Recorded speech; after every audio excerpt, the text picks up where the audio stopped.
Hey, podcast listeners. Thanks for joining me today. My name is Chuck Tuck, and I am your host for Behind the Story with Chuck Tuck.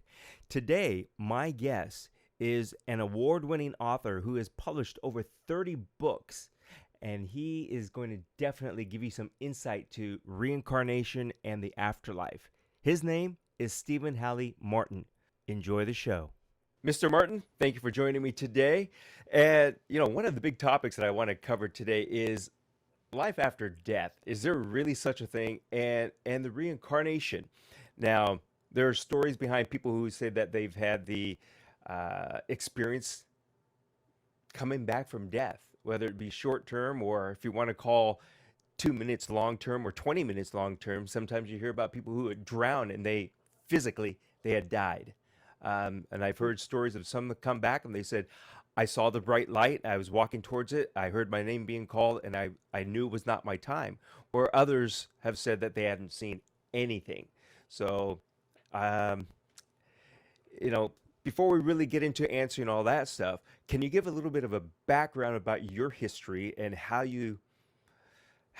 this became of such a great interest to you because you have so many books out there and I saw that there's more than 30 books that you have written that you've published. Yeah, that's right. Well, thank you so much for having me on. I appreciate it. Yeah, I grew up in a family that I would classify as being the scientific materialist. They believed that if you couldn't see it under a microscope, it didn't exist. And that's certainly the 19th century theory that's still taught in school today, that nothing exists except matter. Although quantum physicists tell us that actually matter doesn't exist in the way that people in the 19th century who came up with that theory thought it did. Matter is really energy. There's nothing Mm-hmm. solid. Everything is vibrations, energy vibrating. But anyway, I'll tell you, I grew up in a scientific materialist family. They didn't believe anything didn't existed if you couldn't see it under a microscope.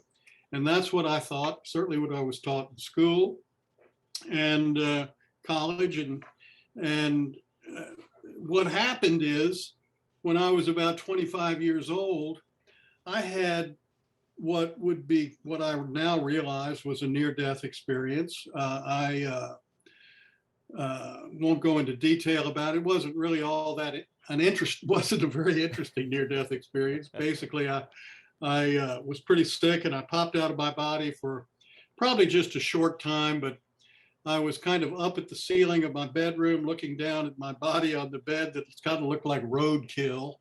And I had an epiphany. I realized, hey, I was brought up to believe that the brain creates consciousness. And when you pull the plug on the body, when it dies, that's it. That's the end. There's no more. Well, I realized that, hey, I'm up here. What I feel is me is up here near the ceiling, looking down at that body down there that looks like he's just been run over by a truck.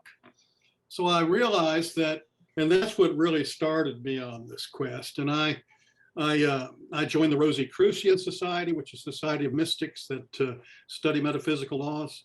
And I rose from a novice to an adept. I went through all their courses and so forth, took their exams.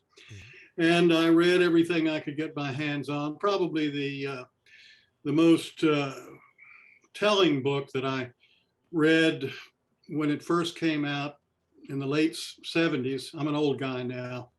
It came out, it said I was probably in my, not even 30 yet back then. And it was Life After Life by Raymond Moody, which has become a classic, really the first bestseller, at least on near-death experiences. Raymond Moody was a resident at the University of Virginia School of Medicine and talked to a lot of people who had been clinically dead, died on the operating table or wherever, and resuscitated, revived, and they told their stories, about going through the tunnel and having the past life review and all the things everybody's heard about.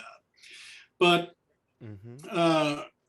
then in my mid 30s, I had what I refer to now as an experience of mystery, a kind of mystical experience where I was meditating. I was in in my backyard on a lounge chair, laid back. It was a beautiful day. I was meditating, and I just sort of merged with the infinite mind, and I had the answers to all the questions you could possibly answer, and this feeling of bliss and completeness and so on and so forth. And I realized later on that what had happened is I had, for a very short time, probably actually kind of gone into that ground of being that we all come from, that universal mind that creates all there is. And so I did study and find out what there aren't many people, scientists have this religion that they're sticking to called scientific materialism, even though most quantum physicists don't go along with it anymore. They believe that everything came from the ground of being that they call the unified field. And I think they're probably right, only I would say the unified field is kind of just a precursor to consciousness, and that consciousness is the ground of being, and that we all share one consciousness. We think we're different because, or separate because, we have our memories and we have our subconscious mind that's been built up over many generations and many lifetimes, and we have our egos that have developed in this one. All of that makes us think we're separate, but we're really not. But very quickly, just to touch on, if you want to say about any of things I say about the science behind all this, the University of Virginia got a grant back in the 1960s from a guy named Chester, I think was his last name, who invented the Xerox machine, the Xerox process of making copies. Got very rich doing that, was interested in reincarnation, and gave the university a grant of, I don't know how much, $100 million, I don't know, but it was a lot of money because they're still using it to study, first off, reincarnation. Later, they got grants to study near-death experiences and other kinds of things that having to do with the mind-body relationship. And so they have been studying children's memories of past lives since the mid 1960s, more than 50 years. And they have now accumulated over 25 or 2,600 cases that they've investigated, most of which they term as solved, in that what the child said about who he was in the past life, and where he lived, and what his name was, and what his relatives' names were, and the job he had, and how he died, and all that kind of stuff, checked out, that they were able to find somebody with that name and with that history and that type of death and so on and so forth. And so they have, as I said, almost 2,500 cases that they've collected over 50 years that demonstrate that reincarnation is real. And anybody who ignores that is kind of, it's a knee-jerk reaction of scientific materialists who still stick to this idea that nothing exists except matter. The other thing, go ahead. That's a really interesting point there, especially about the reincarnation and past life or past life recall. So I kind of want to hit on that right now a little bit because, sure. You mentioned that study's gone on for 50 years. There's nearly 2,500 case studies that have been solved, and they're kids. So my thinking on this is it because you hear oftentimes kids don't have this mental block of, oh, I'm not supposed to believe that, whereas adults will say, oh, that must have been a movie I remember, rather than really exploring and realizing that it's possibly a past life recall? Well, that's a good question, and an excellent question. And what I would say to that is that sometimes people do have, adults will have and I know people I've interviewed, I had a podcast for 3 years back a while ago, and I interviewed over that course of 3 years, hundreds of people. And I've interviewed people that had a past life recall when they were an adult because they came into a situation that just triggered it. Like they were riding on a train, they were going somewhere, and whatever it was matched up in their brain, and the whole thing came flooding back. But typically, people who remember a past life are children, and it usually happens as soon as they start to talk, which could be 18 months or 2 years, and they will start talking about, they'll just say something like, oh, mommy, I used to have a car, a house like that when I was, before I came to you. And they'll just keep talking. And, nowadays, when the child starts doing that, it's very easy to do a Google search and find the University of Virginia that's looking into this. And so the researchers will, have them write down, what the child says, and then they'll check it out. And if possible, they'll go see the child, talk to them themselves. But typically it starts when they're 18 months to 2 years. It'll last up until they're about 6 years old, 5 or 6. And then it fades and they just kind of forget about it. And so it's also typical for these children to have died in the previous life an unnatural death. Either they're murdered, they're killed in battle, in combat, they were in an automobile accident, or in some way that their life was cut short. They didn't live to old age and, died a natural death. And so it seemed, and also the other thing that's interesting about these children that remember past lives is that the average time, this is the average, between the death that occurred the previous life and the birth is only 15 months. So, 9 months of that time really? is 9 months of that time is spent in the mother's womb. Not that they necessarily, their soul doesn't necessarily join the fetus right at the conception, although it can happen then.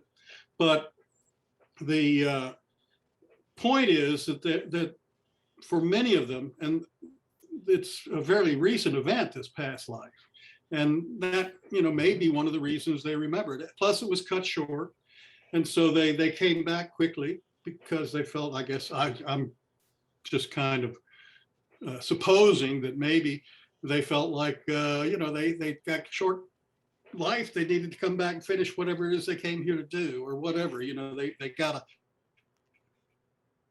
so they came back.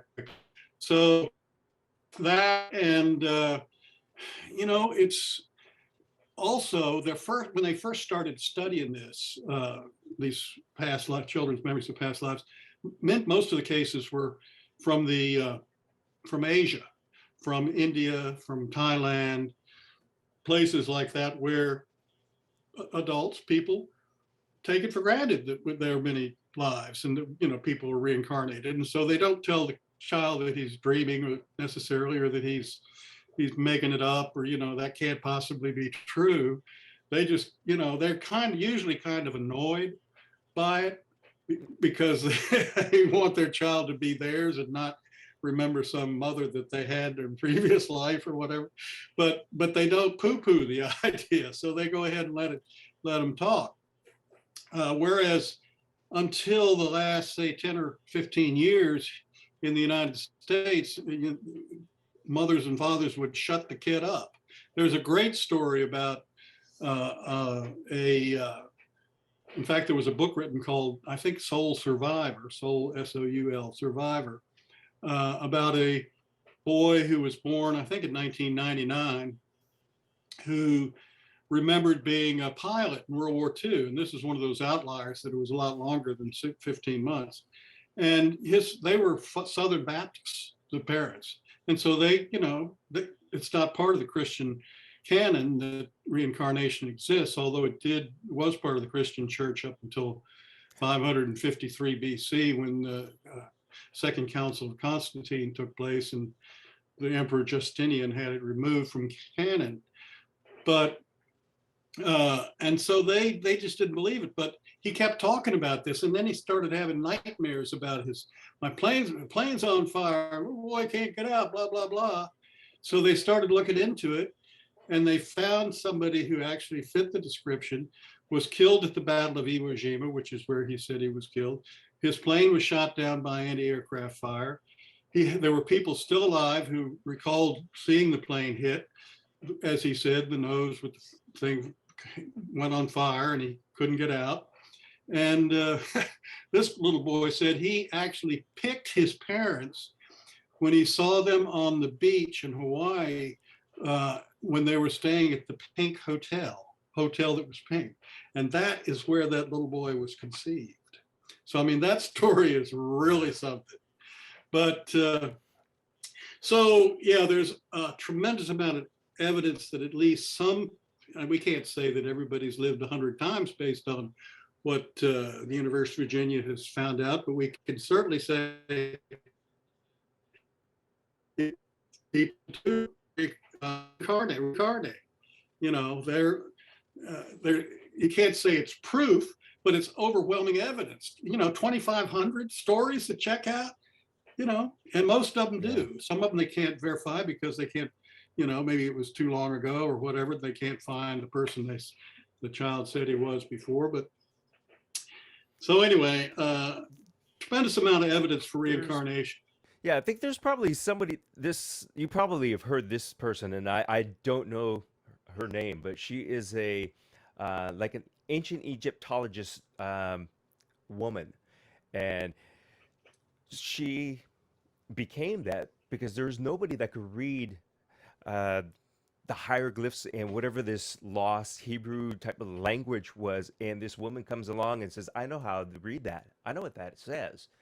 And then she started describing all these, the buildings and things and how things were and the real, um, uh, what do we want to call them? Well, the people who really knew about the history of this said there's no possible way this person knows. She is actually thinking and behaving and knows the stuff that the queen of that time would be familiar with this. So they were saying that she's possibly a reincarnation of that person, and that's why she's able to read all this stuff. I don't know if you've heard that before. I haven't heard about that one, Uh, but I'm not surprised by it. I mean, that certainly, yeah. I mean, those kinds of things happen there. You know, uh, you probably know of the movie actor, what's his name? Ford, what played cowboy movies. Harrison. No, for Harrison. last name Ford, you know. Oh, Anyway, he was a 1950s and 60s leading man. okay. It'll come to me. John Ford? No, that's a director. But anyway, he was going to play a part in a movie of the psychic. And so he decided to find out about psychics. And he had some past life regressions done on himself. And, you know, where they hypnotize you and they say, you know, go back to different lives and so forth. There are people out there who do that. I've interviewed a couple of people that are in that business. That's what they do is they conduct past life regressions.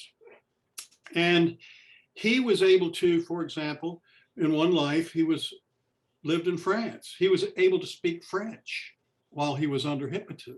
And he didn't know how to do it when he was, you know, in a normal state of consciousness. But under hypnotism, when he was back in that life, he could speak French. He was able to piano beautifully from another life where he Hmm. had been a music teacher and he didn't know how to play the piano in this life. So the idea that this woman would be able to read hieroglyphics is not surprising to me. I mean, now that she could do it in a conscious state maybe is a little bit surprising, but certainly if she was a queen back in ancient Egypt, she'd have been able to do that, you know, if she was taught. So there you go. Well, I hope you don't mind that we're talking about this topic more in depth than maybe what you thought we might. But this is so interesting because of the fact that, like you had mentioned, that people are out there doing a business, whether they are all um, real, doing the past life recall, and people see these things on discount. Come and get your past life recall for $29.99, or I can do it over the phone, that type of thing. And I think that does a disservice to the ones who can actually do that and bring that out of people. Now, early on, you mentioned about the reincarnation, and it kind of cut out on the audio, but it said about multiple reincarnations. Do we know of anybody that's had a dozen or anything like that? Well, the guy I just mentioned, and his name will probably come to me as soon as this interview is over, but he recalled at least 6 different incarnations. Now, people who are into this and the past life regression people uh, will tell you that most of us have had hundreds of incarnations. So the whole lot, I mean, what conclusion I've come to, and that many people have come to, is that really life on Earth is it's a school, it's a university. We come here to learn and to evolve, and we're evolving. We've come all the way from being one-celled animals in the sea to the top of the food chain here as human beings, but we've still got a long way to go. And I compare it to the movie Groundhog's Day, where, if you've seen that film, Bill Murray's character lives the same day over and over again, and the same things happen to him. And when he starts out, he's a real jerk, and he's self-centered, and people don't like him, and he just does everything wrong. And then by the end, after he's had, I don't know how many incarnations in that movie, actually days that are February 2nd, over and over again, the same things happening. He finally, at the end, he's helping people, he's saving people who get hurt choking from, food, and he's being nice to the self insurance and all that. Only finally gets to move on to February 3rd, but he gets the girl, So I think that's kind of what life is like. We come into an incarnation.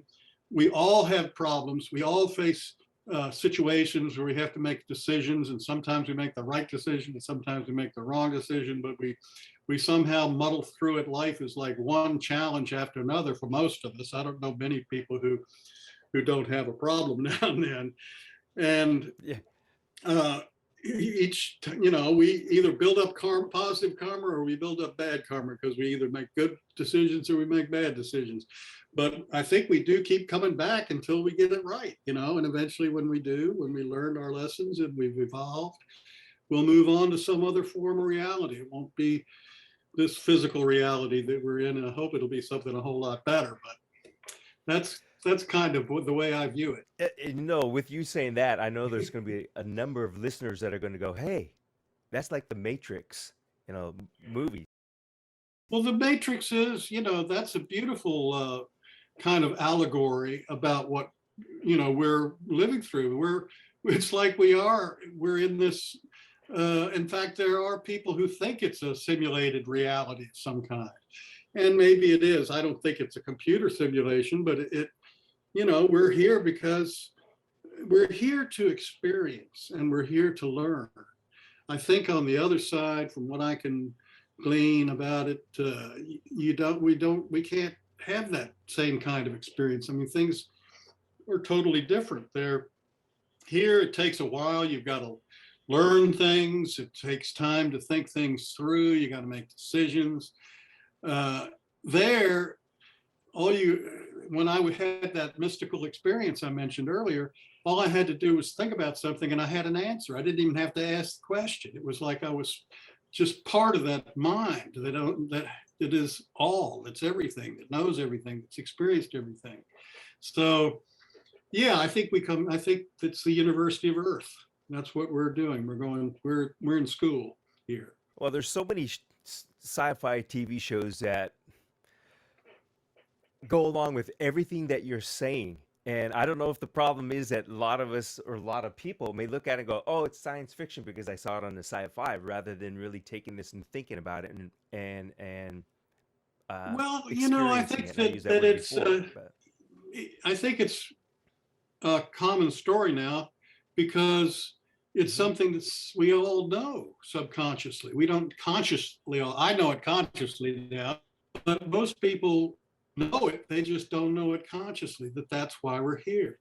We're here to learn. We're here to have problems and to solve them and to confront them. It's the hero's journey. If you analyze almost any really good movie or book, it's the same story.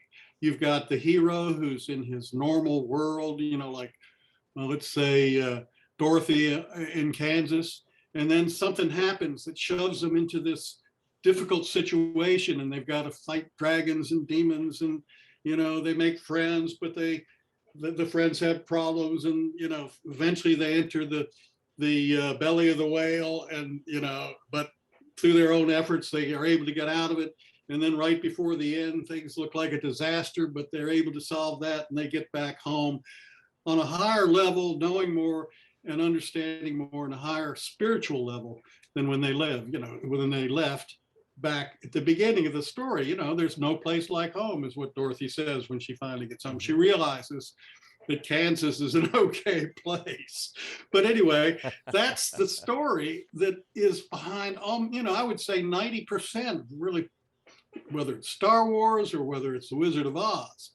And it's the reason we relate to it, because we're all those heroes right now in this life, going through the problems and the things we have to deal with, and trying to find the solution. So it's subconscious, but it's us. It's us.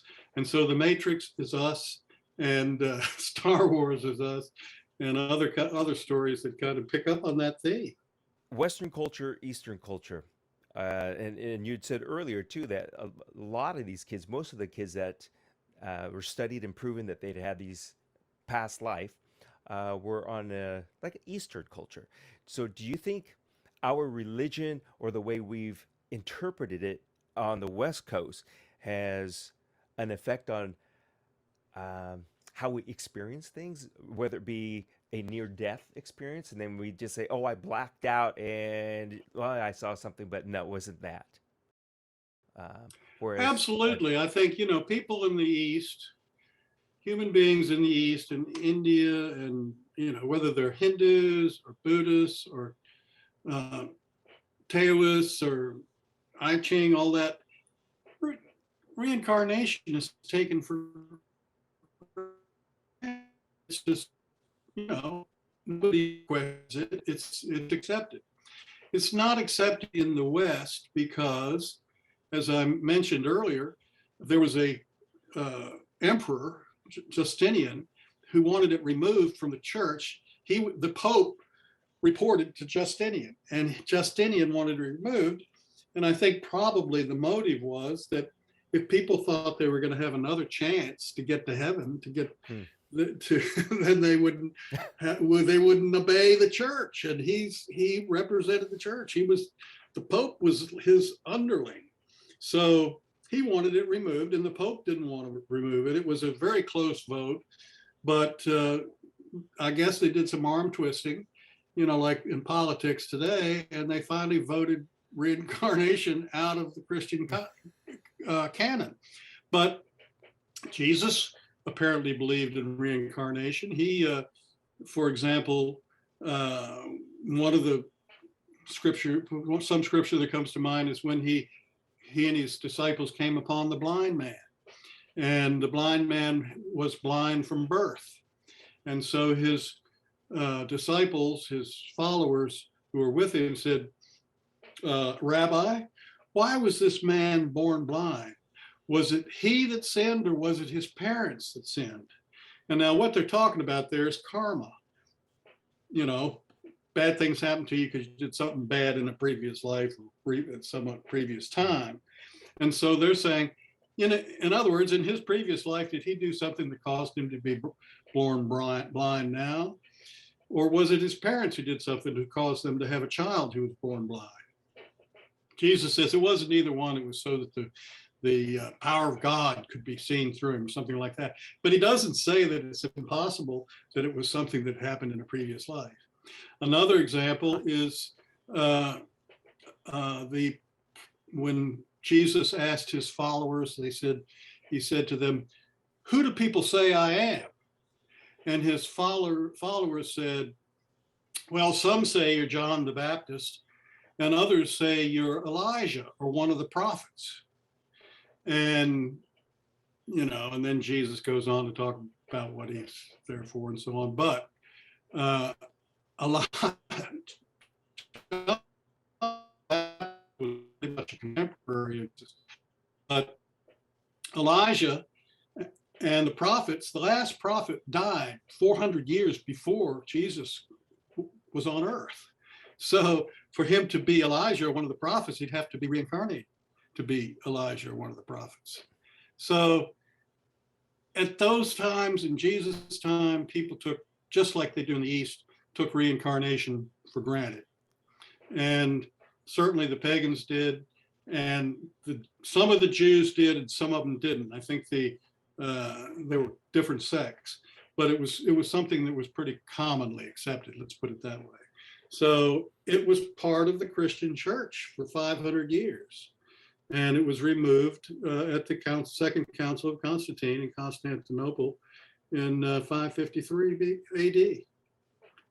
So, but because it was removed, people don't accept it. You know, whether they're Christians or not, they're brought up in a culture that does not accept reincarnation. Surveys show, right, however, that more and more people do accept it. Even 25% of Christians now accept reincarnation as real. Yeah, I wonder if part of that now has to do with. I hear people frequently say they don't like being on this planet. They don't like what's happening. They can't wait to leave. So now they're saying to themselves, I know there's something else out there, and that's where I want to go, and that's where I'm going to be when I leave here. So do you think part of that, it's more of they're forcing themselves to want to believe, so they say they believe? I don't know if I'm making sense on that. It's just I'm taking a look at the world situation, and you hear people, like I said, oftentimes saying that they're so sick and tired of what's going on in this planet, and that they want to be in a better place. And so therefore they're telling themselves, when I die, I'm going to a better place. Therefore, I'm going to believe in that. You know, there's a lot of evidence. We were talking about the near-death experiences. There are plenty of near-death experiences that have been reported where people left their bodies and have, come back and told things that happened around them, or that they saw while their heart was stopped and they were on an operating table. So, I mean, they left their body, they saw what was going on. They can tell you what the doctors and nurses were saying. They can tell you what was being done on their body to try to revive them and so forth. So they were like me in that story I told right at the beginning, who were looking down saying, hey, I'm not my body, I'm up here. I'm my consciousness. I'm my memories. And more people hear stories like that because more and more modern science is able to bring people back who died, and resuscitate them. Hundreds of years ago, it didn't happen very often. It did happen, but not very often. So I think people are just beginning to realize and accept that we are, what my definition of a human being is, a spiritual being, an eternal spiritual being who is having a temporary physical experience. That is my definition of a human being. And I'm somebody who was brought up in a scientific materialist family who didn't believe any of that. I thought that when you died, it was like you pulled the plug on the TV and it went psst, and it was over. Now I don't think that at all. And it's the evidence, that I've seen, that I've got in my book, Life After Death, Powerful Evidence You'll Never Die. Go to my website, shmartin.com, and click on books in the menu, and you'll find it there among the other books. Yeah, definitely. And Amazon's got a lot of your books out there too. So oh yeah, Amazon. Well, when you click on it, it'll take you to the page on Amazon where you can get it in Kindle, you can get it in paperback, you can get it in hardcover. It's also an audiobook. It's been published in audio form too. There was this doctor, Bruce Grayson, and you could Google him or put him on into YouTube, for example. He's done a number of videos and interviews like this one, where he studied past near-death experiences. He did not believe that they were possible until he was a resident, again at UVA, I think. But anyway, he was a resident, and he was working in the ER, in the emergency room, and he had a patient who was taken down, to another room, and he went and tended to her. And she told him that she had seen him back in the waiting room talking to her friend, and she told him what the friend and he were talking about, and also described what something that happened. I think he spilled something on his tie. Well, she was in this room that was in another part of the hospital, in bed, who had just been revived from a near-death experience, and she was telling him about him and what he had done, 50 yards away in another part of the hospital, and that's what got him started on his search and his interest in near-death experiences. And in fact, I think he's got a new book out about that. But that kind of thing happens all the time. Happens all the time. Is this part of what you talk about, where the consciousness is not confined to our brains? Part of that? Yeah, the brain. The conclusion that they've come to at the Department of Perceptual Studies at the University of Virginia, Division of Perceptual Studies at the University of Virginia, is that the brain is a receiver of consciousness. So your consciousness really is non-local, or at least it's not contained within your skull. It's your brain is, you might call it like a cell phone that picks up the consciousness, and it certainly has an influence on your consciousness. Really what it does, it dummies you down. When you are out of your body and your brain is not, got its hold on your consciousness, you can know a lot more and think a lot faster, and things are a lot clearer. And that's what people describe when they come back, is that everything was so vivid and clear, and all I had to do was thinking about something and I got the answer, and things like that. Because the brain kind of is a reducer. It reduces down your consciousness, and you got to think about things. And when you make a decision, you got, what if I do that, or what if I do this? Whereas when the brain is, and people have Alzheimer's, that's when their brain is really not working very well. So, and he really dumbs them down so they don't remember anything. But it's a receiver of consciousness that integrates it with your body. That's what the brain does. It doesn't create anything. It receives and integrates. We'll be right back on More on the Brain with Stephen Hawley Martin after this short message.